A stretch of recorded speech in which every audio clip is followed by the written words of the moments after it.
Eu aceitei a Jesus Cristo em 1990.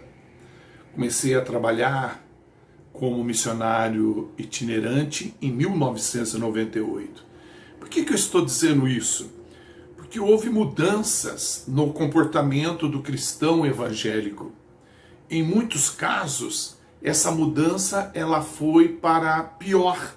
Veja só, na igreja eu vejo atitudes hoje completamente diferentes da época da minha conversão. Eu consigo ver pessoas conversando, enquanto eu estou pregando, eu estou vendo gente conversando, rindo, falando no celular.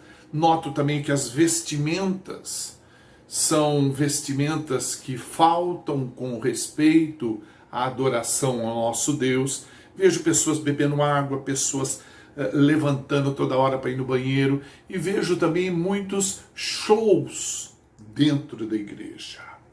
Quando você pensa em ouvir um louvor, você acaba ouvindo e vendo shows. Essa é a mudança que eu tenho observado. Agora, na igreja distante do altar, quando nós estamos fora da igreja, eu vejo atitudes piores.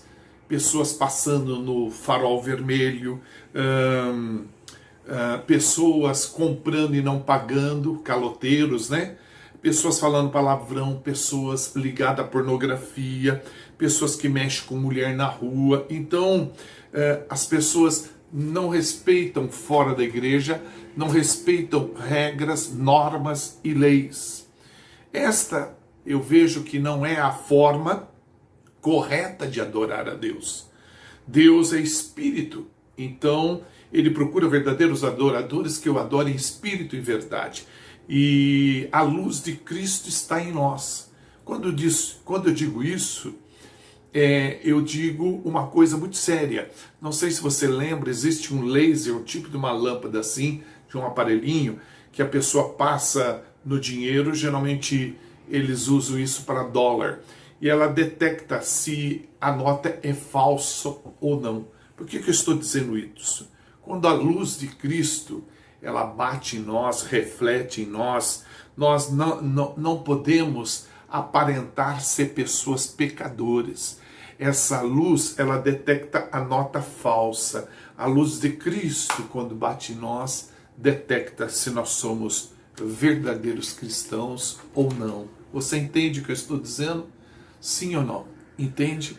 Jesus ele nos alerta em Mateus 7, de 22 a 23. Diz assim, palavra escrita de Deus: quando aquele dia chegar, muitos vão me dizer, Senhor, Senhor, em seu nome anunciamos a mensagem de Deus, e pelo seu nome expulsamos muitos demônios e fizemos muitos milagres. Então eu responderei, nunca os conheci, apartem-se de mim, vocês que só fazem o mal. Olha que gravíssima essa fala do Senhor Jesus. Todavia, nós temos que prestar atenção que todo dia, toda hora, todo minuto, nossa fé ela é testada por meio de muitas provas, tentações e aflições. Então nós precisamos mudar nossa atitude ética. Nós precisamos cuidar do nosso bem-estar espiritual. São essas provações positivas e negativas que revelam nossas qualidades espirituais e carnais. Veja só, nós conseguimos chamar a atenção de muitas pessoas, principalmente agora com essa onda de internet, de celulares, de facilidade de redes sociais. Então nós conseguimos chamar a atenção com fotos, fotos com diversas poses, fotos com diversos lugares diferentes, e nós postamos na rede social. Cabelo diferente, chamamos a atenção da pessoa, roupa diferente, roupa de marca, carro, às vezes um carro de um modelo especial chama a atenção das pessoas, perfume que usamos, Muitas vezes chegando no local as pessoas comentam como você está cheirando diferente, gostoso esse cheiro, então chama atenção. Agora, há uma disputa, quem tem mais, quem pode mais, sem falar no meio pastoral, no meio dos líderes espirituais, que há assim uma certa disputa de unção. Eu diria assim que não é uma coisa saudável. Eu diria que isso é uma unção de Absalão. Não o Absalão da Bíblia, mas o abrir salão. Uma disputa, quem tem uma igreja maior, quem vai abrir um salão maior ou um lugar para congregar maior. Você entende? Mas a pergunta que me incomoda é: será que as nossas atitudes têm chamado a atenção de Deus? A palavra escrita de Deus diz em 2 Coríntios 5,15, nosso Deus diz que somos o bom perfume de Cristo. Então, que tipo de perfume estamos transmitindo através do nosso testemunho? Qual é o perfume que nós temos lançado sobre as pessoas com o nosso testemunho? Nossos amigos, nossos parentes, nossos vizinhos sabem e têm a ideia de que fé nós professamos? Eles sabem pelo nosso cheiro, pelo falar, pelo agir, que fé nós professamos? Nossas forças geralmente são canalizadas mais para as nossas conquistas e realizações. Nossa preocupação é ter e nunca ser. Reflita sobre isso. Queremos mais ter do que ser, sem falar no acúmulo de coisas que fazemos no dia a dia.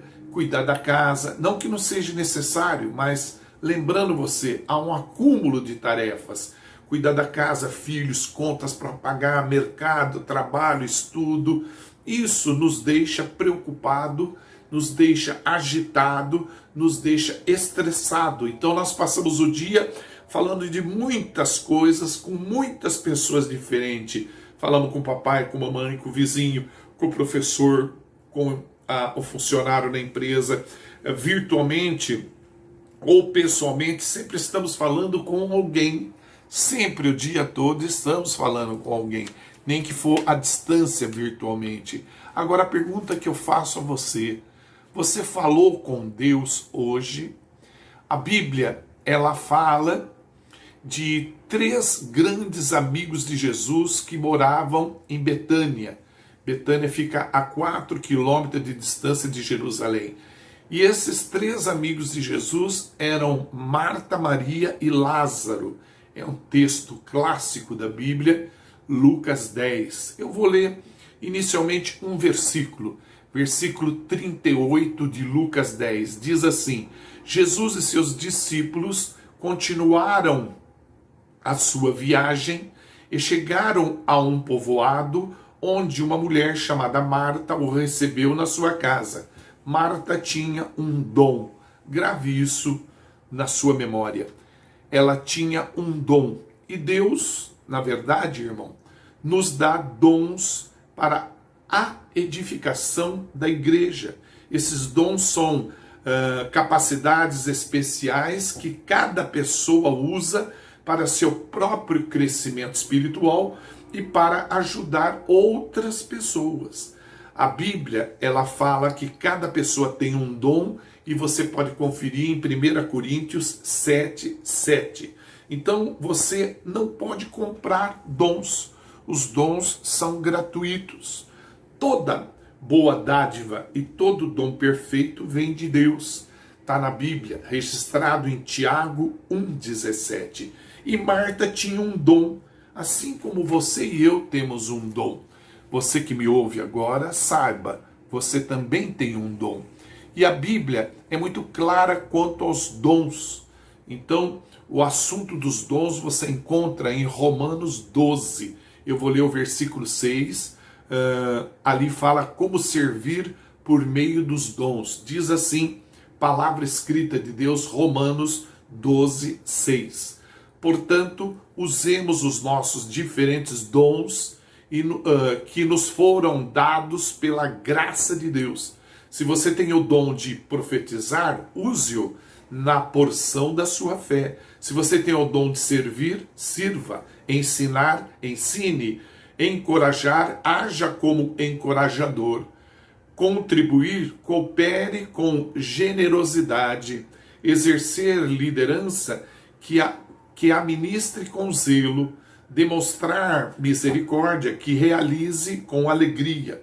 Então, voltando ao assunto dos 3 amigos de Jesus, Marta tinha um dom que não podia ser anulado e nem ser apagado. A Bíblia diz isso em Romanos 11, 29.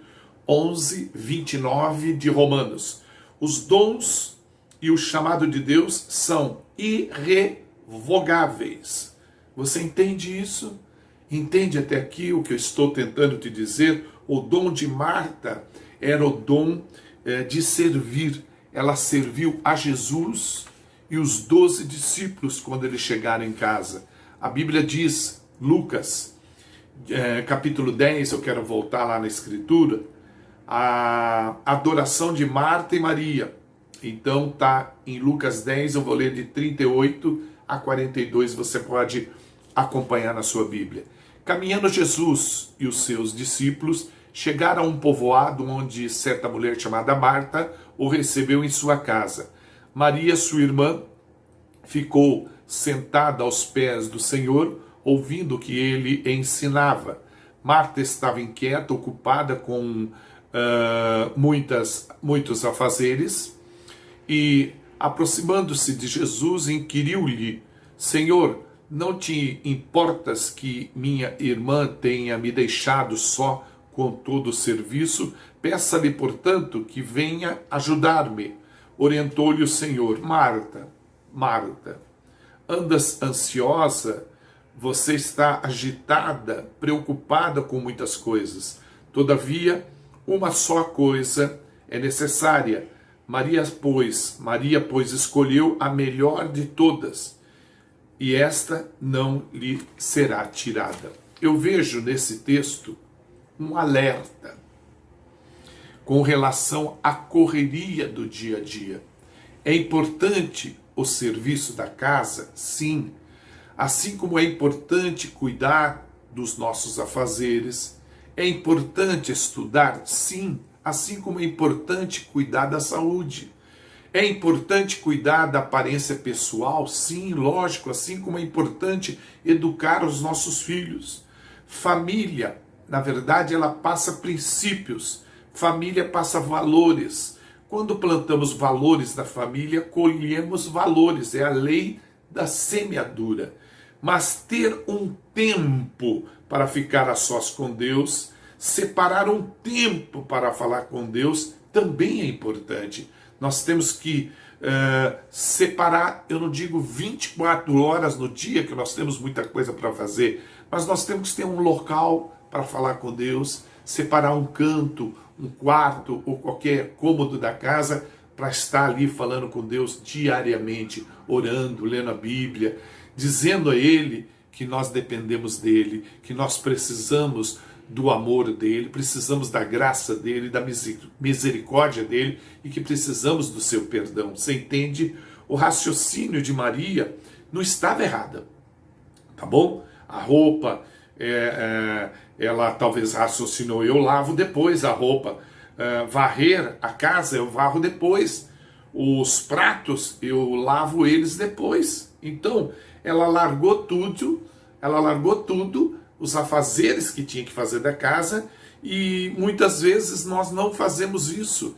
Nós nos enfiamos em tanta coisa para fazer dentro de casa e esquecemos de dar atenção para o Senhor. E aqui nesse caso, ela sabia que ia fazer depois. Eu vejo aqui Maria com uma certa prudência, dando prioridade para ouvir o Senhor. Afinal de contas, ele não iria lá todo dia. De repente, era uma oportunidade que ela estava tendo e o serviço poderia esperar. Os pratos na pia você pode lavar depois, você está entendendo ou não? Isso não vai atrapalhar nada. Agora, o que você tem feito para entrar na presença de Deus? Tem largado algumas coisas que têm tomado o seu tempo? Muitas vezes nos preocupamos com tanta coisa, essa é a verdade, que Deus fica na nossa vida em segundo plano.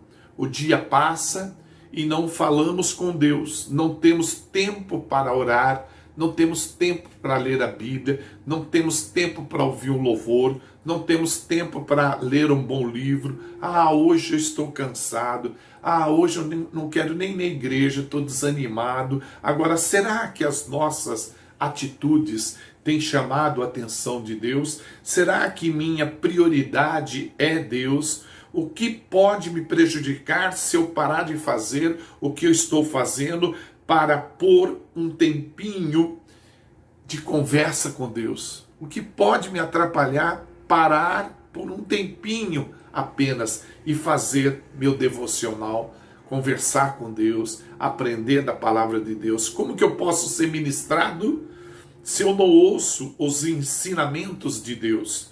Sabe, a palavra diz em João capítulo 8, versículo 43, é uma pergunta e uma resposta. Por que vós não podeis entender minha linguagem? É porque vós sois incapazes de ouvir a minha palavra. Sabe, uma vez eu observei no aeroporto, eu não lembro qual a cidade que eu estava de viagem para pregar o evangelho, e notei um menininho pequenininho, devia ter uns 4, 5 anos, e ele falava fluentemente o japonês, falava a língua japonesa fluentemente com seus pais e as pessoas que estavam ali em volta dele, devia ser a família, né? E aquilo me deixou encantado. Como que pode um menino de 6 anos, ou 5 que seja, falar japonês fluentemente? Por quê? Porque ele é japonês. Ele nasceu e aprendeu essa língua.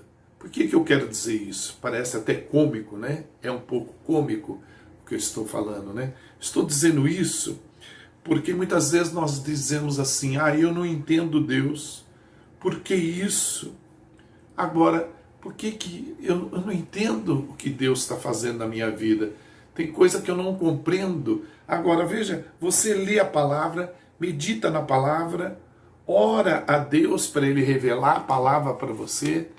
Quando nós estudamos, é como se eu pegar firme e estudar a língua japonesa, eu vou falar, talvez não tão bem quanto aquele menino pequeno que nasceu no Japão, mas eu lendo, eu estudando, entrando numa escola, eu posso falar, trocar uma conversa com uma pessoa japonesa falando em japonês. Mesma coisa a Bíblia. Se você dedicar a estudar, aprender, saber do que Deus gosta, do que Deus pensa, quais são as prioridades de Deus, você terá revelações para a sua vida. Agora, não adianta se nós não separarmos um tempo para isso, nós nunca saberemos as vontades de Deus. E olha, eu digo a você, as vontades de Deus são muito simples.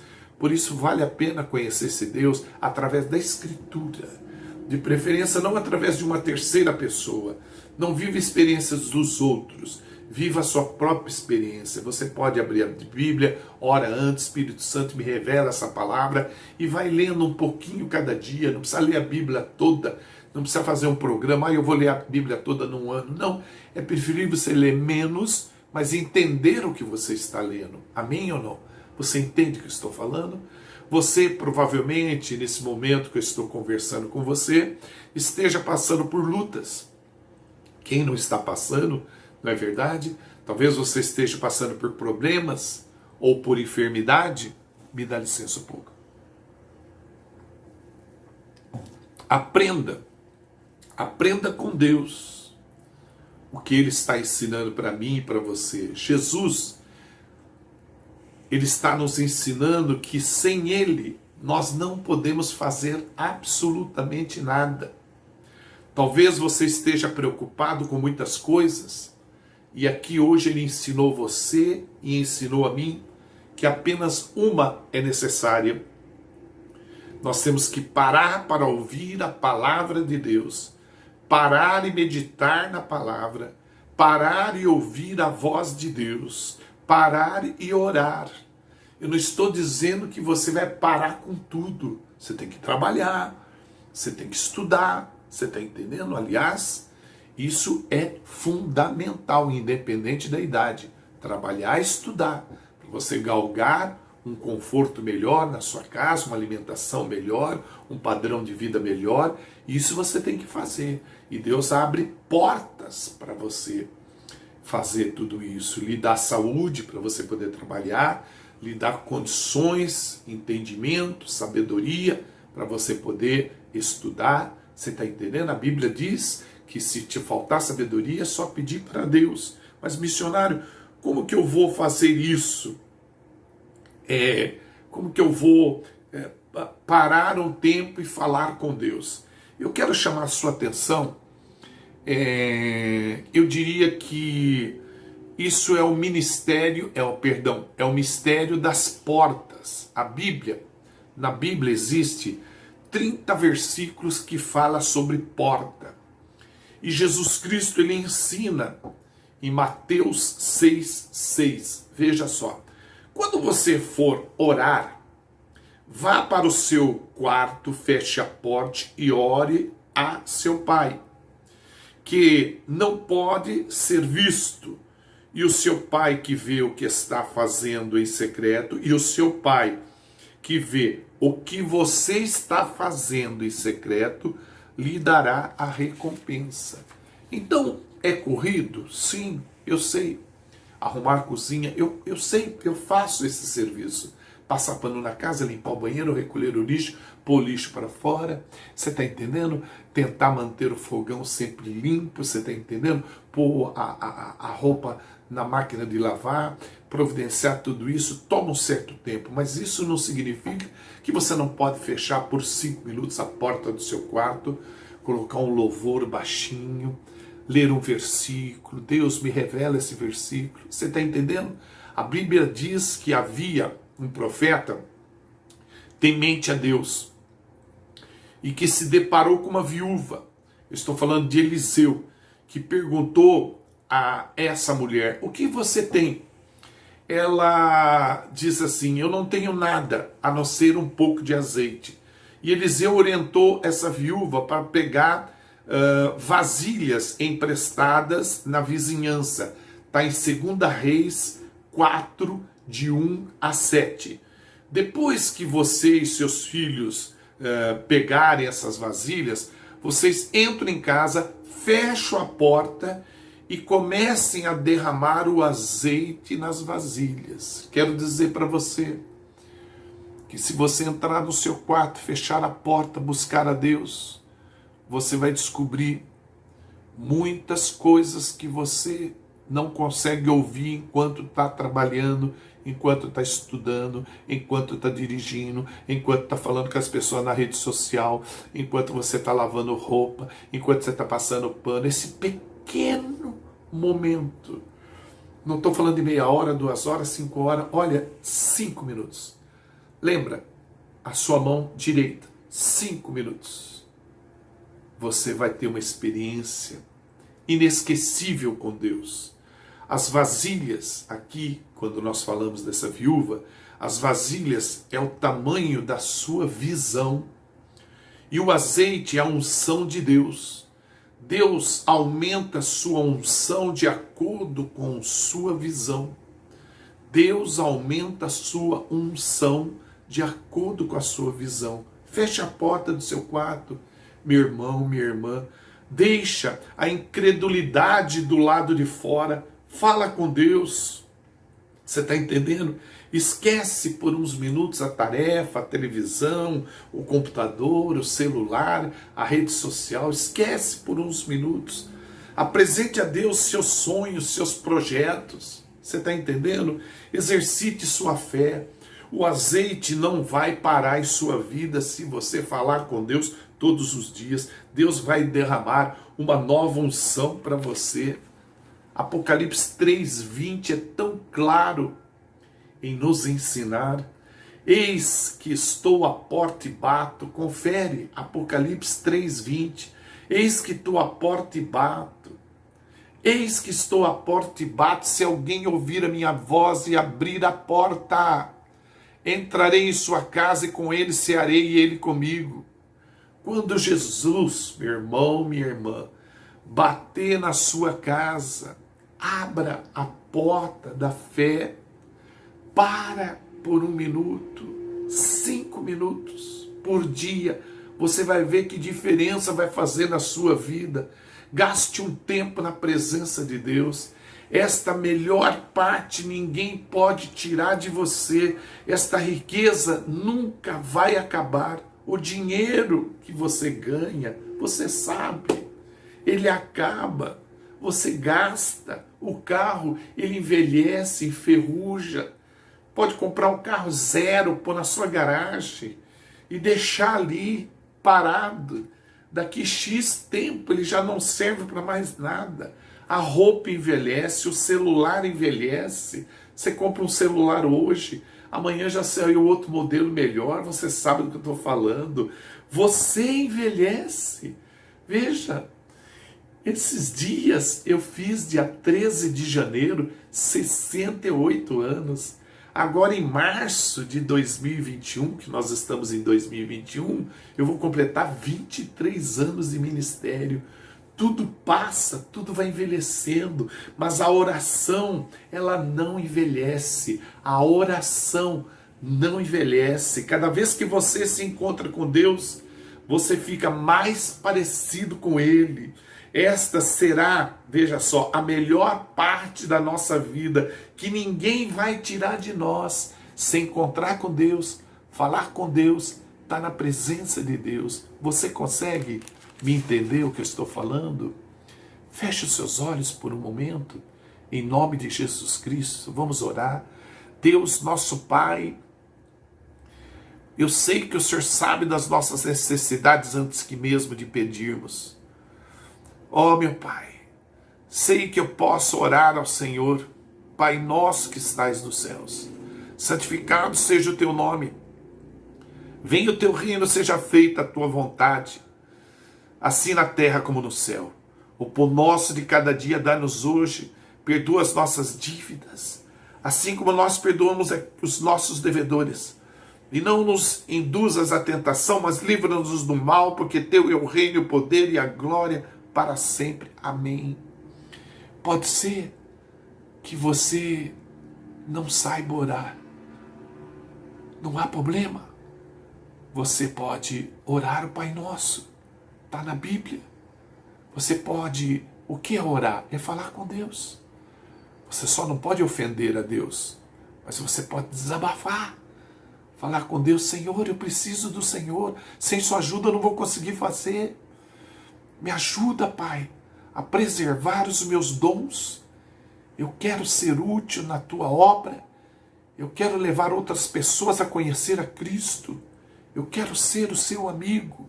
Fale com Deus, desabafe para Deus. Fala, sabe, está acontecendo muita coisa. Eu estou triste. Fale com Ele. Fale com Ele. Em nome de Jesus Cristo, eu te abençoo com toda sorte de bênção. Que haja saúde plena sobre tua vida e sobre a vida da tua família. Em nome de Jesus Cristo. Amém. Obrigado.